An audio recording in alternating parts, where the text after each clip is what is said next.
Hey guys, it's Matt.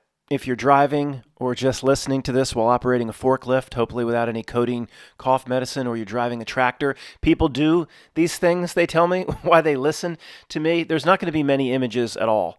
And if there are a few more images, I'll certainly tell you what we're looking at. The main theme today is represented well in this cartoon that was made for me. I tried to do a graphic myself, but you know how bad that gets. Nobody draws worse than I do. I couldn't even draw the damn turtle or the pirate for the magazine ad back in the late 70s. But this works. And the idea is, with me being at the center of so many things, meaning all your emails coming in for over 10 years, tens of thousands of comments I've read, communicating with a few people in person, even though I barely leave the house. Being at the center of all of these different perspectives has given, and even if you've left one comment, it's likely I've seen it, even quickly in passing, and in a way you've kind of rubbed off on me. So my view of reality is this, from the center, this amalgamation of all that's come in from, I don't like to say the periphery, because that's kind of like gets me thinking about the concentric rings diagram with the screen being on the periphery, but the periphery meaning you or other people emailing and commenting. And it's given me a unique perspective on reality. This is why I've gone so far that the world isn't very real or not real at all. This is a complete clown show, bozo show. I'll give you some more evidence that supports the bozo show that just came up a few days ago. Completely absurd stuff. And I'm not sure I've expressed this to you in this way, but for example, if one of you right now, when you leave the house, sees a purple butterfly fly right in front of you, the exact color of the queen, and then right along your road there, a truck goes by, Queen Moving Company, you might be like, hey, that's kind of an interesting synchronicity, or it's meaningful to you, but not that meaningful. But what if, if I'm in the middle of this, I could have 5 or 6 other people email me about a very similar event. That way I'm able to put the pieces together, if you see what I'm saying. You might have that coincidence or synchronicity, but you're not going to know that somebody else a state away had a similar thing or the exact same thing happen. But the emails or the comments or whatever is coming into me, and I can put the pieces together a little bit differently, if you see what I mean. And I know this, the cartoon is purple, magenta, and I think the blue is cyan. But look, guys, the Peter Stuyvesant shirt was magenta. How this happens, it doesn't matter. I mean, we are in this community, many of us are very intuitive. Maybe it's predictive in nature, what would be coming, who knows. But again, just like I'm going to continue to wear the Peter Stuyvesant shirt, I'm going to continue to use the cartoon with the purple and the magenta. Regarding the cartoon, as we move forward in sections, I flipped it. I'll zoom in on different sections in case anybody wants to read the little bubbles in the dialogue boxes. But look at this. Look at the clown show that's presenting itself with, we'll start with the topic, the Queen.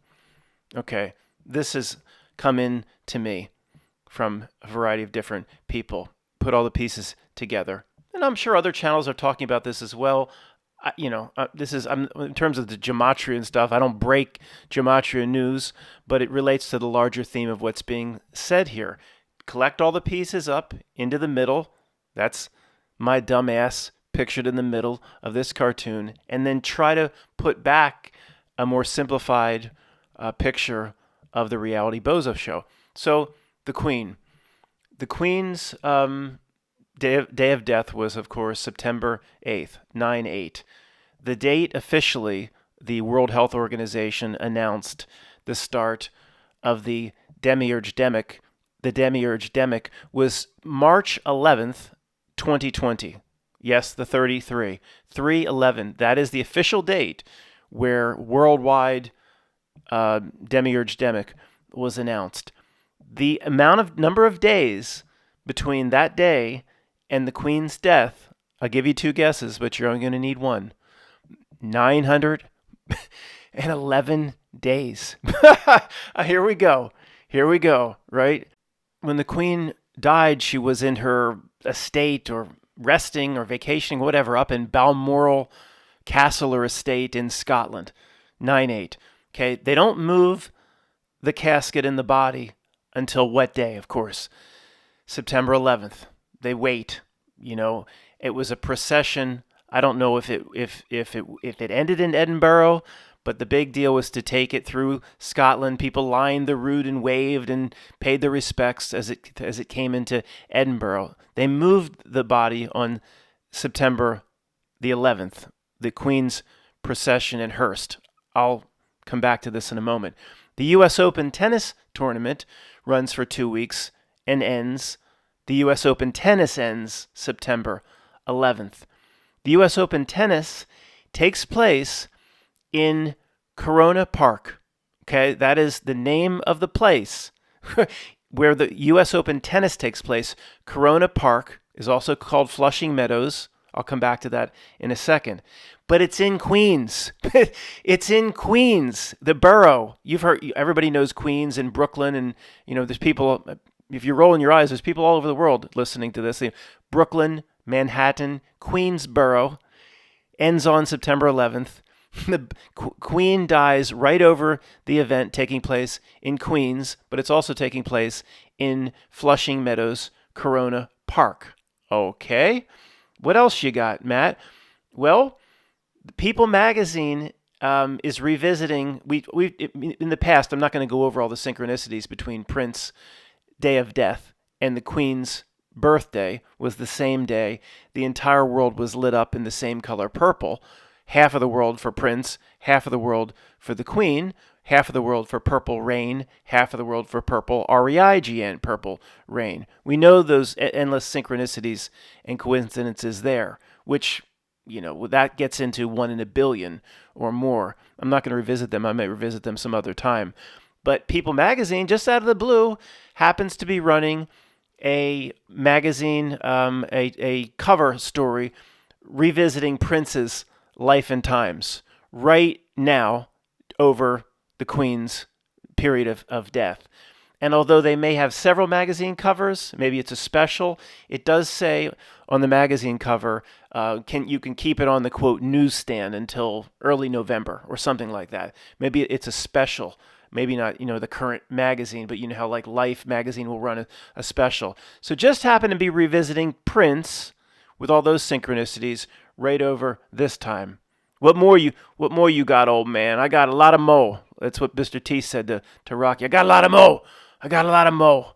In Philly, if you say, did you eat or did you eat yet? We say, like, did you eat? And it just comes off as jeet. I think, how would you spell that? G-E-E-T. You'd say to a buddy, jeet?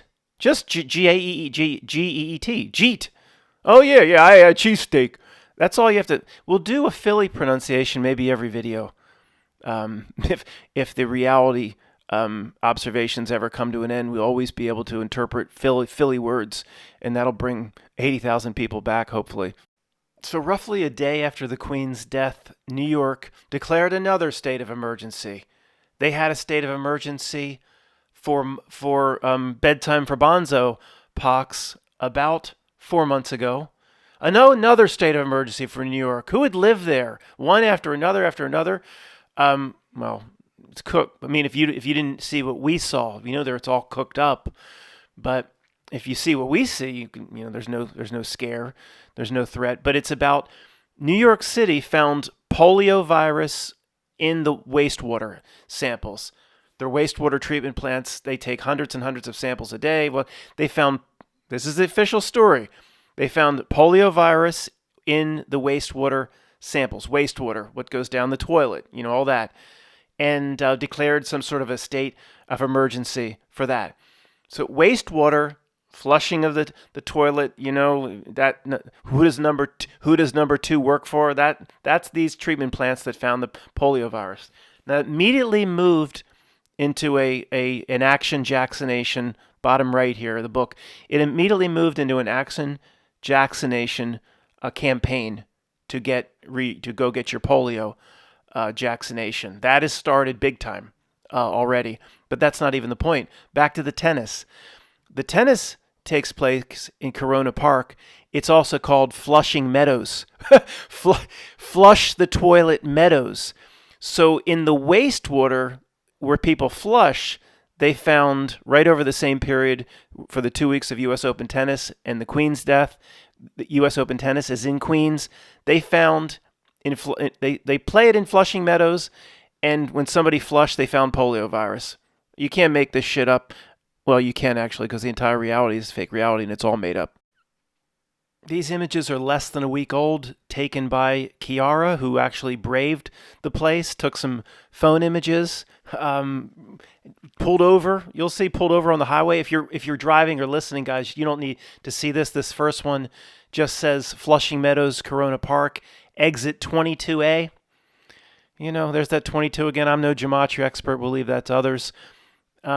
She pulled you braved the highway. Okay, the New York highways around this part of Queens, guys, and the boroughs, they're so stressful. They're so screwed up.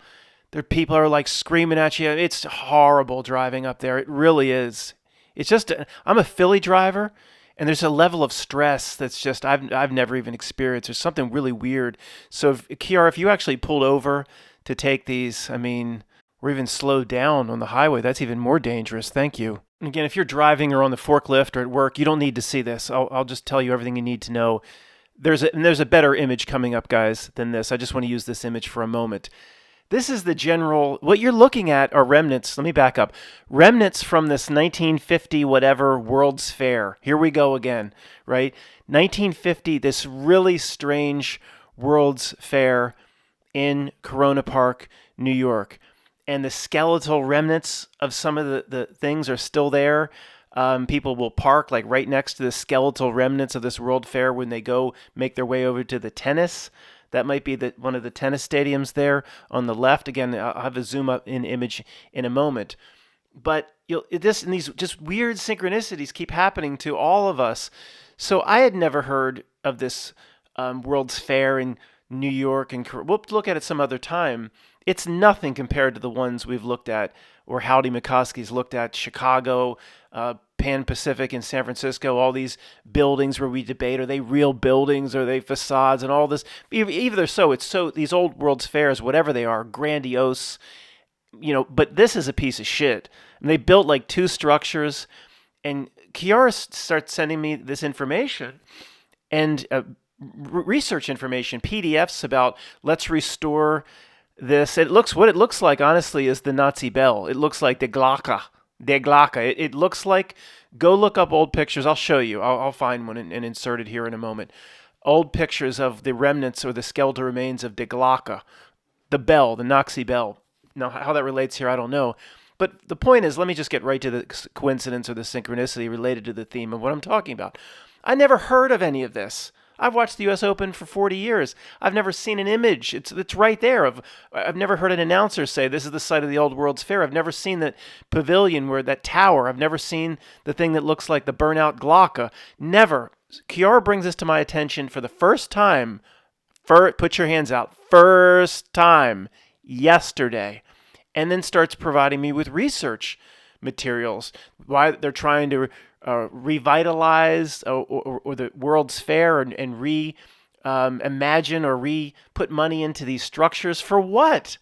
Of course there's some weird ass occult reason. It's like if you just walk out there, these structures, it's skeletal pieces of shit remains. Nobody in their right mind would want to save this shit. Okay, continuing the story. I don't know. After thanking Kiara for the images she sent in, going over some of her research, I don't know, 20, 30, 40 minutes goes by here. Maybe get a bite to eat. I forget. Sat down, just went to General YouTube, and General YouTube showed me, hey, here's a movie trailer. Armageddon Time gets my attention. Anthony Hopkins, Anne Hathaway. Armageddon Time 2022, not yet released. Okay, I'm eating my donut or whatever. I said, okay, let's watch this movie trailer. I usually watch real useless stuff when I'm eating, like all the reviewers screaming about how bad the Lord of the Rings, Rings of Power is on Amazon, stuff like that. 1 minute in to the trailer for Armageddon Time. Here's the damn exact same image. Well, from a different angle, they're much closer, that Kiara sent in. The remnants, the skeletal remnants in Flushing Meadows Corona Park of the 1950 whatever New York World's Fair. They're filming a scene right in front of it. This is, just say, 20, 30 minutes, 40 minutes later. I had never heard of the damn thing. All this research came into me. Images, Kiara slowing down on the highway to take pictures of this stuff. Never heard of it. Here comes a random movie trailer. And look, this image, I bet you will not find this damn thing, these skeletal remains of this World Fair, in any other movie. Well, not in any other movie, but like used prominently in a big time movie. I've never seen this structure. And this is what Kiara took.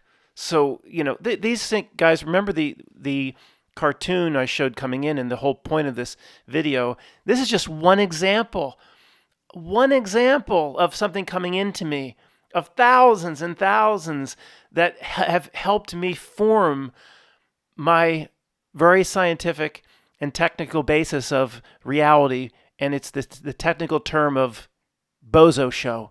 Complete, ridiculous, impossible joke bozo show. I'm showing some new and exciting thumbnail images of these regional bozo shows that took place in the mid-'80s, maybe. What does this say here? 1987? I didn't realize, guys, these bozo shows are so creepy to me. I'm like fascinated with it. I keep coming back to it. I didn't know they were regional. So somebody said like the bozo show in Tennessee or Texas, he has a real southern accent, where the one up by Boston, I don't know how many there were, but there were a few of them, and they were regional. Like, well, hello, Johnny. Oh, let's compete for prizes. Oh, it's so creepy. And if anything's listening, in calling it bozo show, I want to like apologize to the game board reality or the original reality. They did something to this, okay? Who knows what these creeps did? And I don't like the word hijack. It's not hijacked. I believe we're kind of meant to go through this as we're going through it. And if we were on the ship of fools, as weird as it's getting, this would seem all normal to us. Every bit of strangeness. I guarantee you can. The coincidences about the 911 days and all that Flushing Meadows and polio virus and the wastewater, all the stuff that I presented just regarding the Queen on top of the tennis tournament, you could say that to your best friend or somebody else on the ship of fools, and they'd be kind of polite. They'd be like, oh, that's kind of cool. What's for lunch today? They don't care. In their defense, though, they're only seeing a few of these incredible synchronicities. They haven't seen the thousands that we have seen. Not that they would ever want to put the pieces together. Not that they ever could put the pieces together. Those on the ship of fools are right in the middle of this reality, and they are synced up to it. They don't notice anything strange. When you give this ridiculous synchronicity in terms of numbers matching up, they'll notice it or they'll acknowledge it, but they won't ever want to go further than that, nor those on the ship of fools will never even be capable of going further than that. So there's kind of three levels here. There's the person on the ship of fools. There's you that have done the research for 5, 10 years or more, and now you have a list of at least things you've come across, 1,000 of these type of strange coincidences or synchronicities where you kind of start saying, can a real world do this? Can this be pulled off by people making phone calls? All that. But then you have another layer, which is me. Remember the opening cartoon or image? Me being the center of all your thousands. See, then it exponentially exponates. It goes up. So you're getting, you on your own have seen it, but then your 1,000 comes into me, and then tens of thousands of others come into me. And then I'm able to really say, this is ridiculous. Okay, there's no real world that could do even 1% of all the shit I have seen, and even you have seen. But you see how it magnifies up? Boy, I'm bad choice of exponentially poor words, but you understand the point in the words that are coming out of my mouth. So I'm not going to re-record. In the defense, to a degree, of the normie, all these things that we see, we can talk to him once a year. It's all in isolation. Oh, isn't that a nice little coincidence? Now sit down, put your gravy in the middle of your mashed potatoes, make your lake, and shut up. Don't talk about that stuff this year again, Matt. Don't you do it, boy. But even if they wanted to sit down with us and collect more information, then they're not capable of ever doing that because they're literally on a download. They're on the frequency of where the reality wants them to be, right smack in the middle of the ship of fools, asking Isaac for another drink, losing the room key, so they got to go seek out Vicky.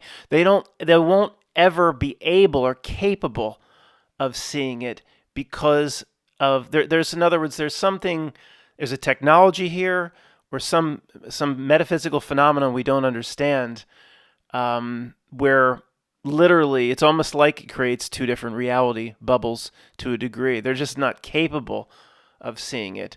But it's likely not all negative, or it might not be negative at all. When somebody's ready to graduate from the reality, not come back, they've done everything they need to do, higher self and you just go off and have done this reality system, then in my opinion, and I feel strongly about this, those in the ship of fools, as crazy as it gets, they'll always see it as just normal.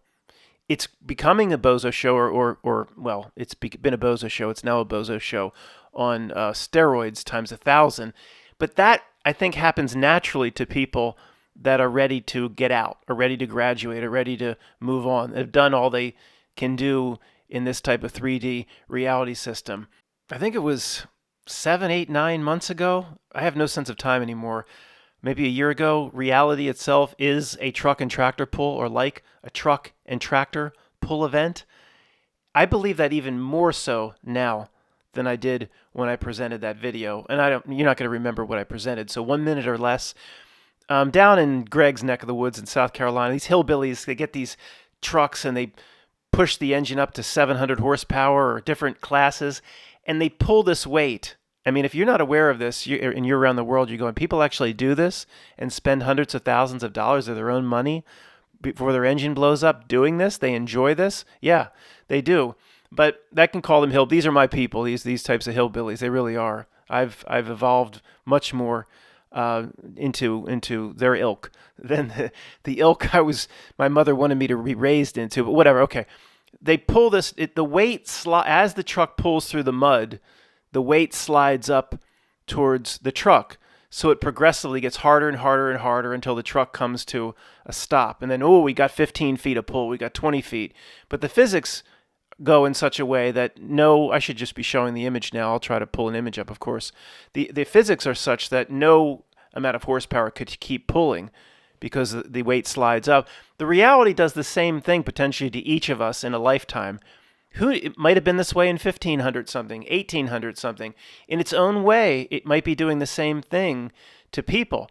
It gets more and more strange, more and more difficult to a degree. Or if it's comfortable from a money perspective, or if you have a cook and a maid, but you still might be unsatisfied with certain things, or the way people act, or notice strangeness in the world. And I think it's not just, it seems like this is the only time it's ever happened in history. No era has ever been as strange as ours, and I would agree with that. But to a degree, maybe every lifetime was like this, but to a lesser degree in 1920 or 1950, where it does get stranger. Like the tractor pull, the weight slides up, the reality gets weirder and weirder, and people have a choice in their lifetime. They can either keep making sure they're right in the middle of the ship, where every time it changes or morphs, and reality is a giant Mandela effect of changes, in my opinion. Every time it changes, or even if you don't believe that, it still gets weirder and weirder on its own. They don't notice it, and they say it's normal, and they sync themselves up to it by choice. They realign with it. They get on the frequency.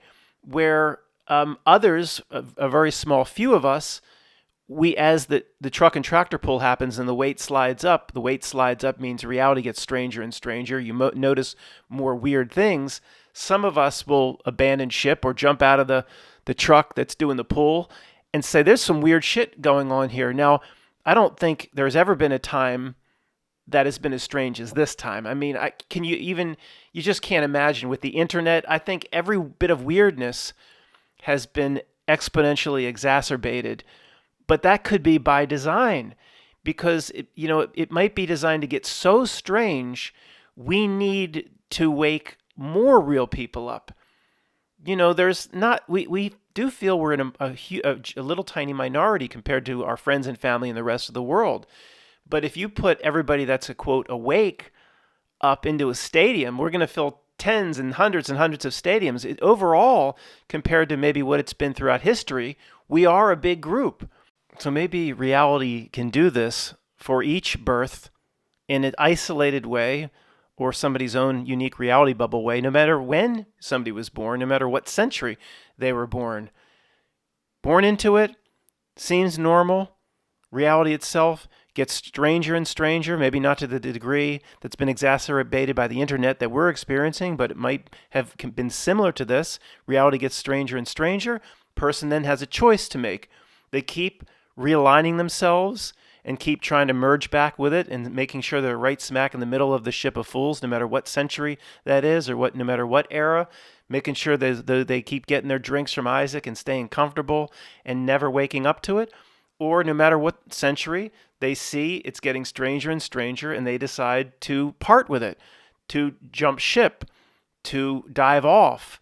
In this, it's easier, I think, maybe to do it now because it is so bizarre, but this may be the way reality has been designed to work. Maybe at this point it's turned up, the weird meter's turned up to 10 out of 10, and somebody's talking to your higher self or whatever your religious beliefs are saying, we just turned it up to 10 out of 10. The weirdness? You turned the weirdness meter all the way up? If these dumb mother effers don't wake up to this shit, this horse shit, then I don't know what. Let them get flushed down the next time they throw the Roach Motel out. Somebody's saying, we got to turn it up to 10 out of 10. They think it's all normal. We're not getting our quota. We're not meeting our quota.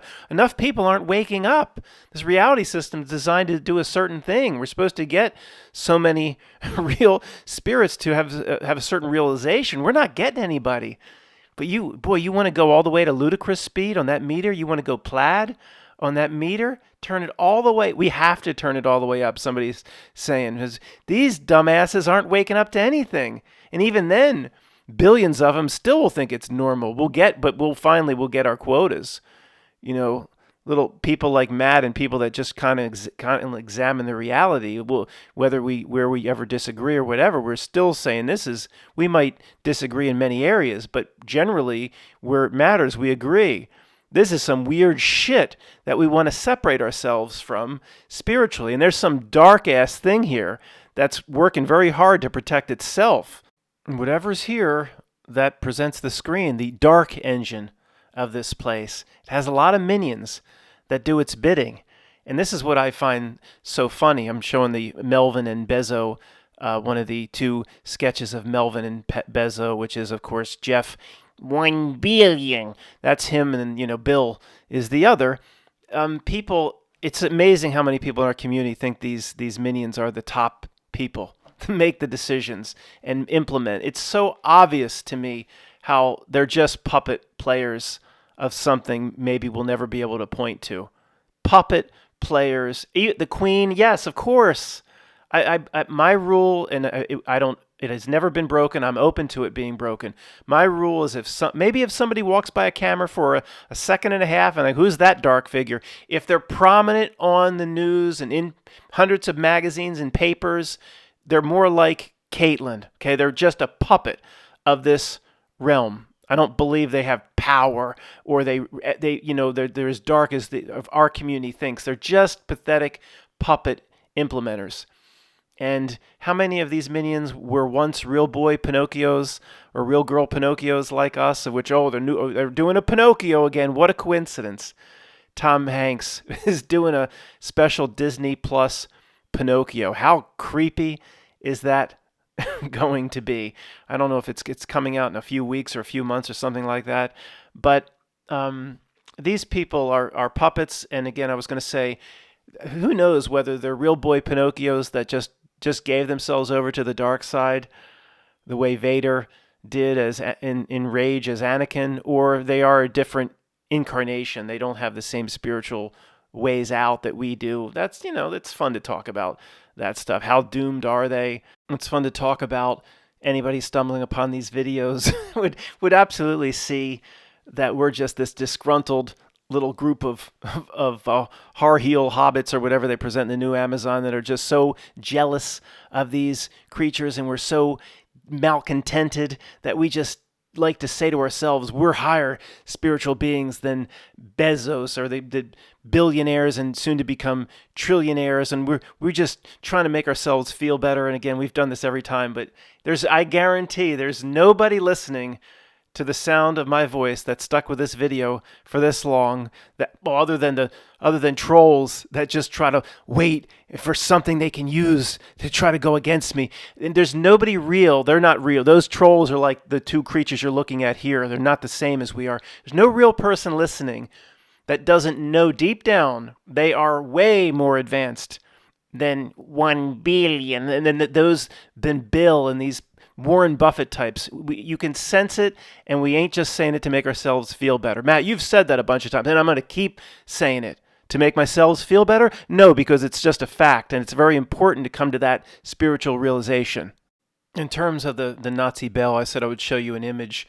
All that, quote, exists that's associated with the bell, if you can't see, it's just in the middle of nowhere in Germany. It's this structure with, how many pillars are there? 4, 8, 10 to 12 pillars, cement pillars. It's some sort of a weird looking ring type thing.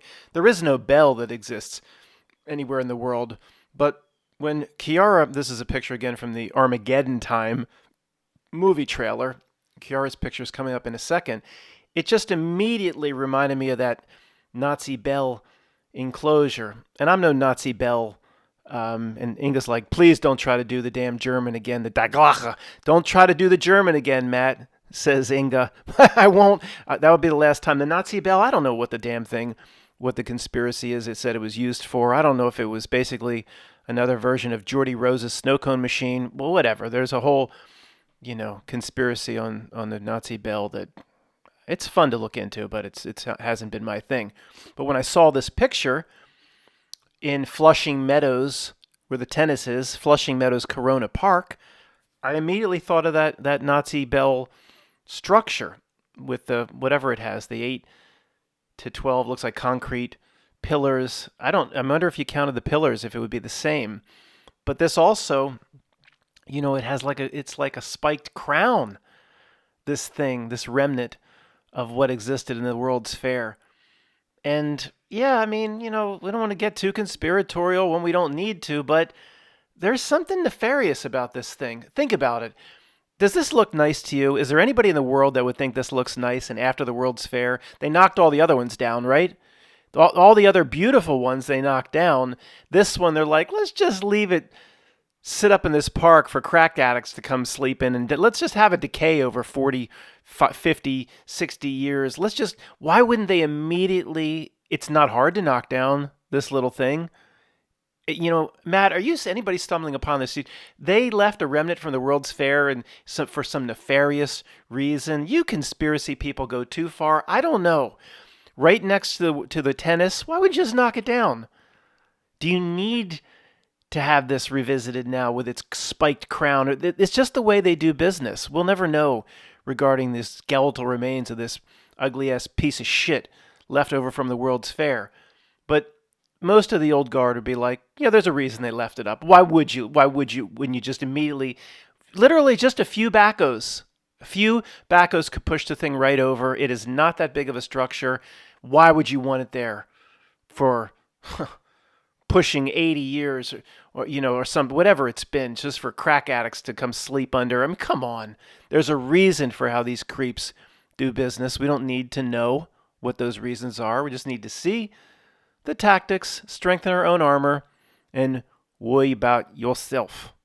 But to the people that wouldn't see it that way, and again, I'm not sure. It seems to be there for a reason. I get it. It looks nefarious to me, but still, I'm not going to go farther than 80-20. Somebody could come along and say, look, Matt, the budget crunches and crises that came to New York City. Go look at pictures of the Bronx, for example, in the 70s, in the 60s and 70s. It looked like it was bombed out, and they thought it would be nice to leave up and people could go into the pavilion. Then 10 years later, it was kind of forgotten about. And I don't even think the tennis they were always in Flushing Meadows with the tennis, but the major facilities probably weren't built until the early 80s. But I'm still, guys. I mean, and then Matt, it was just left in disrepair, and the budget crises, and somebody could make that argument. But if you have the money to build it's still the world's largest tennis stadium. Still, if you have the money to build that mega tennis, you don't have the money, an extra 1/2 of 1% to say we don't need this aging structure next to the tennis parking lot where somebody could get hurt or go up or climb it. See, I was thinking about the budget crisis and how that would be used in the defense of somebody that just wants to defend reality, like the Palace Guard. Somebody named the Defenders of Reality, like your sister, your cousin. That's just the Palace Guard. They just want to defend reality at every turn. You spend that kind of money to build the new Billie Jean King and Arthur Ashe Stadium, one extra 1/4 1%, 1/2 of 1% to knock this piece of shit down. Now, in just going through this little exercise, I'm now even more convinced it's there, some sort of weird ass crown for nefarious reasons. Thanks for listening.